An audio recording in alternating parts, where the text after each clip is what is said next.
So you've spent years honing your skills in the corporate world. You know how to analyze a problem, you know how to drive results. But what happens when the bottom line isn't profit but purpose? How do you take all that business savvy and apply it to the mission-driven world of a nonprofit? Well, that's exactly what we're going to break down today. A practical guide for making a real impact in the nonprofit sector. And let's get one thing straight right from the jump. The source material for this does not mince words. It makes it crystal clear that the stakes in this world are incredibly high.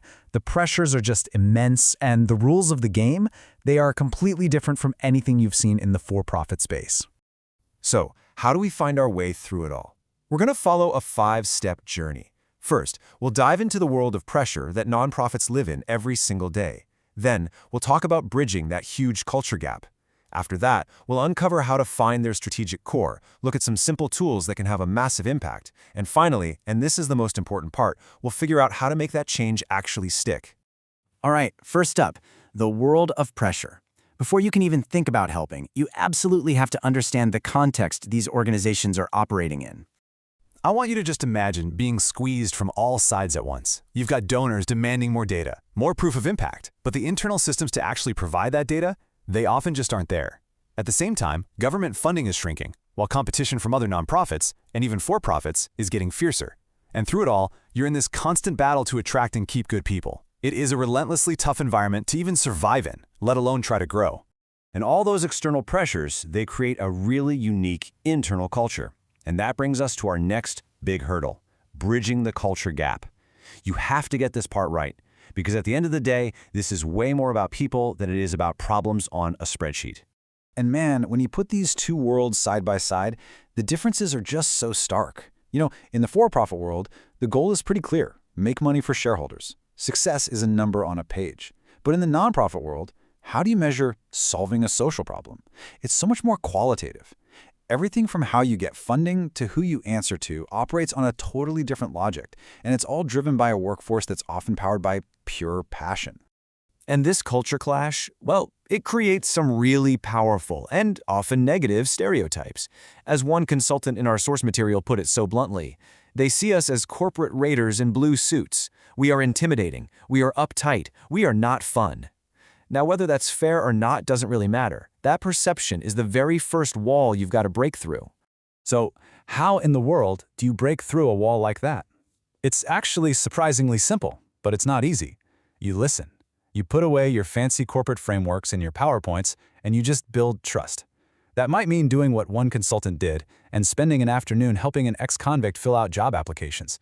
It means getting in the trenches with them, doing the unglamorous work, and just letting them talk. That is where the real work begins.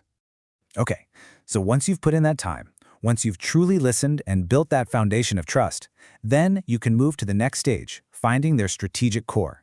And this isn't about bringing in some super complex solution. It's about going back to basics and asking some really fundamental questions.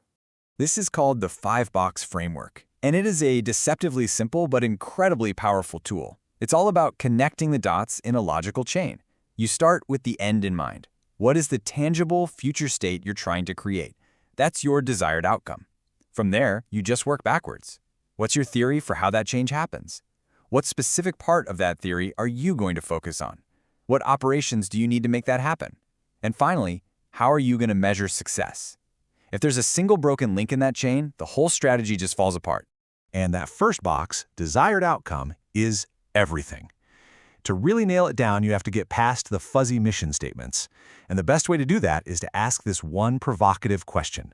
What would have to exist in the world that would put your organization completely out of business? Think about it. A homeless shelter isn't really in the business of sheltering people. It's in the business of ending homelessness. Answering that question creates a finish line, a tangible, achievable goal. All right, let's get even more practical now. It's time to talk about simple tools that can have a huge impact, especially when you're working in a world where hard data can be tough to come by. Now, here's something that might seem kind of backwards, but it's so important to understand. As our source material says, simple analytical tools are like gold dust in the nonprofit sector. Things that we take for granted as standard practice in the business world can be absolutely revolutionary here. Take this classic 2x2 matrix. It's so simple. You're just plotting your programs on two axes, how well they fit your mission and what their financial return is.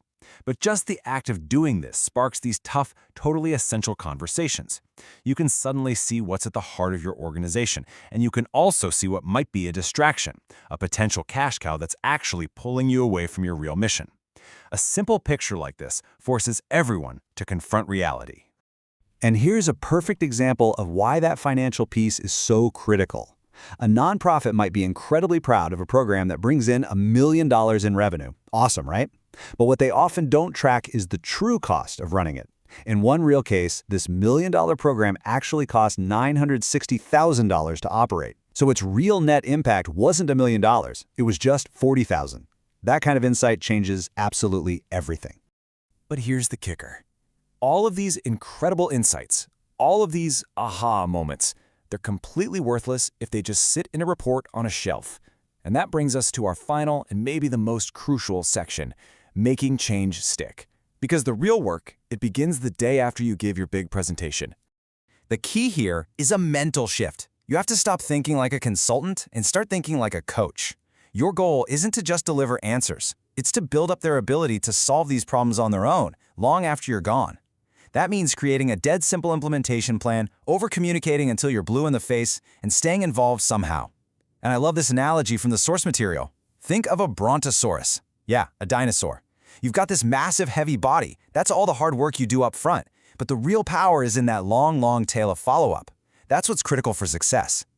Which really leaves us with this one last question to chew on. The analysis is done, the report's been delivered, your project, officially, is over. But when you think about everything we've talked about, from building trust to that long tail of follow-up, is your work really finished? The answer to that question, well, that's the difference between just giving advice and creating real lasting impact.